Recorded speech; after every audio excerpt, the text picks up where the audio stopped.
Warga Sidoarjo, Jawa Timur digemparkan dengan penemuan jenazah dua gadis kakak beradik di dalam sumur rumahnya, Selasa tanggal 7 September tahun 2021.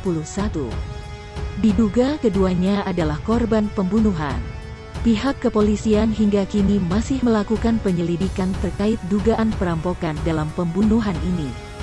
Peristiwa ini awalnya diketahui oleh ibu korban.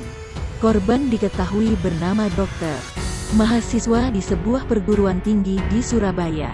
Sedangkan, adiknya DK yang masih atau setingkat SD. Dilansir dari tribunjatim.com, saat itu, dua korban sedang berada di rumah. Sementara dua orang tuanya belum pulang. Masih bekerja di usaha warung kopi milik mereka. Diduga, saat kedua orang tuanya tak ada, rumah korban didatangi maling.